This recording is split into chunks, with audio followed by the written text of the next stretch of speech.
All right, let's be honest. I know you are looking for the easy way to lose belly fat and get abs. And who isn't, right? I mean, why would you do it the hard way if you could do it the easy way? Well, how can you actually do it without exercise though?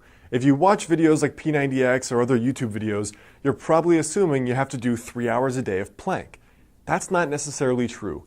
Now in this video, I want to share with you guys how to actually lose belly fat as best you can without any exercise whatsoever. Now, in regard to losing belly fat, the very first thing is to understand where your baseline is. So for example, when I say baseline, I mean male versus female. Your age, your historical weight, and your historical body fat, even your body type. For example, you may have been a leaner person genetically. You may have been an overweight person slightly genetically. Those are going to affect certain things. For example, there is some research suggesting that different people have different amounts of carb tolerance. So a lean person may be able to eat more carbs and gain less fat than someone who's less carb tolerant. That's just an unfair fact. The other thing is your age and your gender. Obviously, your 22-year-old body is going to be different from your 52-year-old body.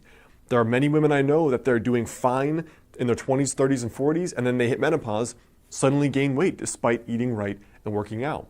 And plenty of men that reach out to me in their mid to late 30s, as soon as they get really sedentary, maybe their sleep is getting messed up from having kids, they're pounding back 3 cups of coffee a day, or they're having a drink every night, and they're noticing the belly fat creep up. What also matters is your body type to begin with. For example, some people, they have a lot of fat accumulation from their waist down. This is kind of that stereotypical pear-shaped body. Now for other people though, they're pretty lean. So the very first thing here for losing belly fat is to understand where your baseline is. Are you naturally leaner? Are you naturally slightly more overweight? What gender are you and what age are you? Because these are all going to be factors that come into play. The second thing here is that having a flat stomach is still at a high level dictated by calories at the end of the day. For example, look at me as an extreme example in my late teens. I was doing no ab exercises and I was doing no exercise whatsoever besides playing video games all day.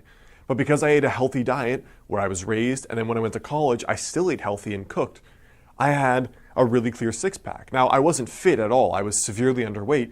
That was just genetically how I was.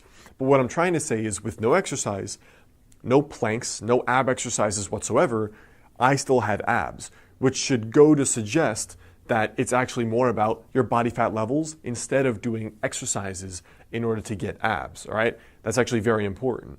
So whatever method you want to go about, having the lower calories is up to you. 2 of the things I recommend that are easy are intermittent fasting.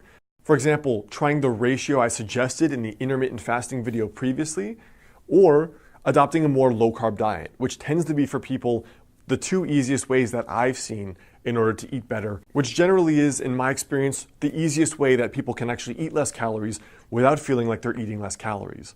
The third thing here is to add 30 grams of protein to each meal. I've had clients do this that are both vegan and vegetarian, as well as carnivores that eat meat. What I find is that with people eating 30 grams of protein per meal, they are way more full, they naturally crave way less carbs, their blood sugar is more stable, they have better energy, and they lose more body fat. So one of the reasons is that higher protein is going to increase the proper levels of, for example, testosterone, and also a lower carb diet is going to assist in rebalancing some of the hormones. For example, cortisol, estrogen, testosterone. So besides the 30 grams of protein with each meal, which could mean some eggs, it could mean a piece of meat, it could mean beans and rice or something else.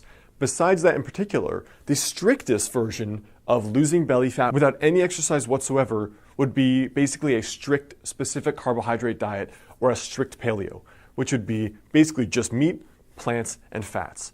So almost every one of your meals would look something like this, where you have, for example, eggs, fats, and vegetables, salmon with a ton of vegetables and fats, chicken or steak with a ton of vegetables and fats.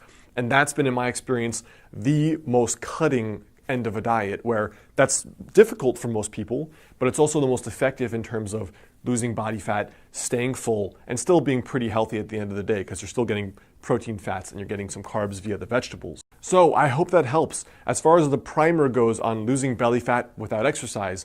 Now at the end of the day though, it's going to depend on you.